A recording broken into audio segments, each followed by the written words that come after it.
முதல் வாசகம். யாக்கோபு தன் சகோதரனை வஞ்சித்து அவனுக்குரிய ஆசையை கவர்ந்து கொண்டான். தொடக்க நூலிலிருந்து வாசகம். அதிகாரம் 27, இறை திருவசனங்கள் 1 முதல் 5 முடிய மற்றும் 15 முதல் 29 முடிய.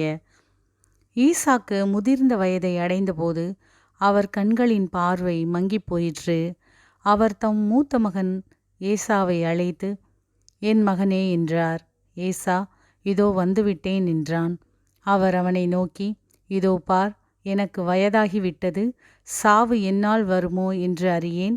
இப்பொழுது உன் கருவிகளான வில்லையும் அம்புக்கூட்டையும் எடுத்துக்கொள், காட்டுக்குப் போ, வேட்டையாடி எனக்கு வேட்டைக்கறி கொண்டு வா. நான் விரும்பும் முறையில் சுவையான உணவு வகைகளை சமைத்து என்னிடம் கொண்டு வா. நான் அவற்றை உண்பேன். நான் சாகுமுன் உனக்கு மனமார ஆசி வழங்குவேன் என்றார். ஈசாக்கு தன் மகன் ஏசாவிடம் பேசியதை ரெபெக்கா கேட்டுக்கொண்டிருந்தார். வேட்டையாடி வேட்டைக்கறி கொண்டு வருமாறு ஏசா காட்டிற்கு புறப்பட்டவுடன் ரெபெக்கா தம்முடன் வீட்டில் வைத்திருந்த தம் மூத்த மகன் ஏசாவின் உடைகளில் சிறந்தவற்றை தம் இளைய மகன் யாக்கோபுக்கு உடுத்துவித்தார்.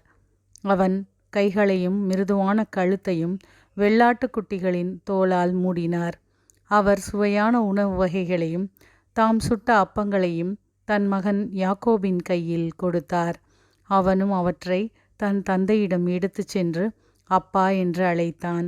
அவரும் மறுமொழியாக, ஆம் மகனே, நீ எந்த மகன் என்று கேட்க, யாக்கோபு தன் தந்தையிடம், நான் தான் உங்கள் தலைப்பேரான ஏசா. நீங்கள் சொன்னவாறு செய்திருக்கிறேன்.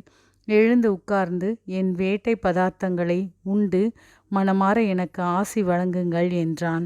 ஈசாக்கு தன் மகனை நோக்கி, மகனே, இது உனக்கு இவ்வளவு விரைவில் எப்படி அகப்பட்டது என்று கேட்க, அவன் உம் கடவுளாகிய ஆண்டவரால் தான் எனக்கு இது நிகழ்ந்தது என்றான். ஈசாக்கு யாக்கோபிடம், மகனே, அருகில் வா. நீ உண்மையிலேயே என் மகன் ஏசாதானா என்று நான் உன்னை தடவி பார்த்து தெரிந்து கொள்வேன் என்றார். யாக்கோபு தன் தந்தை அருகில் வந்தான். ஈசாக்கு அவனை தடவி பார்த்து, குரல் யாக்கோபின் குரல், ஆனால் கைகளோ ஏசாவின் கைகள் என்றார். அவன் கைகள் அவன் சகோதரன் ஏசாவின் கைகளைப் போல ரோமம் அடர்ந்தவையாயிருந்ததால் அவனை அடையாளம் கொண்டு கொள்ளவில்லை. எனவே அவனுக்கு ஆசி வழங்கினார். மீண்டும் அவர், நீ உண்மையிலேயே என் மகன் ஏசாதானா என்று வினவ, அவனும் ஆம் என்றான். அப்பொழுது அவர், மகனே, உண்பதற்கு வேட்டை பதார்த்தங்களை கொண்டு வா, மனமார நான் உனக்கு ஆசி வழங்குவேன் என்றார். அவ்வாறே யாக்கோபு கொண்டு வர அவர் அதை உண்டார். பின் அவன் திராட்சை ரசம் கொண்டு வர அவர் அதை குடித்தார். அப்பொழுது அவன் தந்தை ஈசாக்கு அவனை நோக்கி, மகனே, அருகில் வந்து என்னை முத்தமிடு என்றார். அவனும் அருகில் போய் அவரை முத்தமிட, ஈசாக்கு அவன் அணிந்திருந்த ஆடைகளின் நறுமணத்தை முகர்ந்து ஆசி வழங்கி உரைத்தது இதுவே, இதோ என் மகனிடமிருந்து எழும்பும் நறுமணம் ஆண்டவரின் ஆசி பெற்ற விளைநிலத்தின் வாசனையாம். வானின் பனித்துளியையும் மண்ணின் செழுமையும் மிகுந்த தானியமும் திராட்சை ரசமும் கடவுள் உனக்கு வழங்குவாராக. நாடுகள் உனக்கு பணி புரிந்திடுக, மக்கள் உனக்கு பணிந்திடுக. உன்றன் சோதரர்க்கு தலைவன் நீ ஆகிடுவாய். உன் அன்னையின் மைந்தர் உன்னடி பணிந்திருவர்.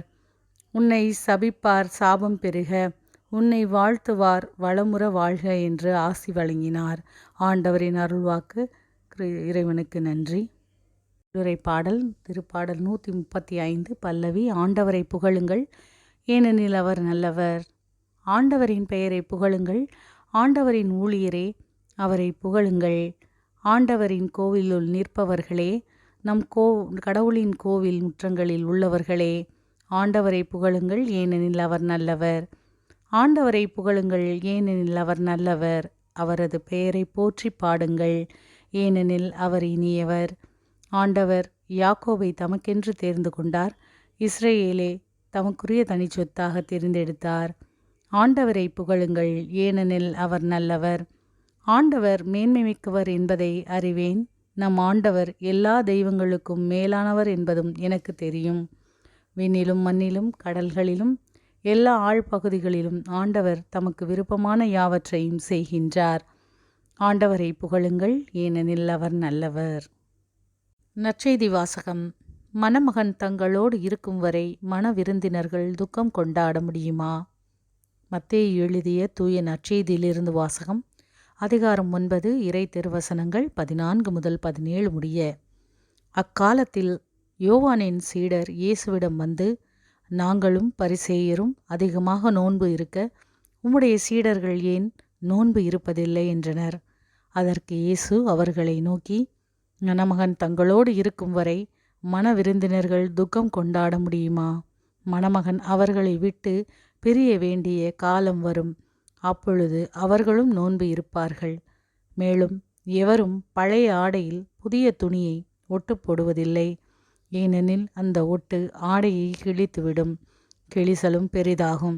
அதுபோல பழைய தோற்பைகளில் புதிய திராட்சை மதுவை ஊற்றி வைப்பதில்லை. ஊற்றி வைத்தால் தோற்பைகள் வெடிக்கும், மதுவும் சிந்தி போகும், தோற்பைகளும் பாழாகும்.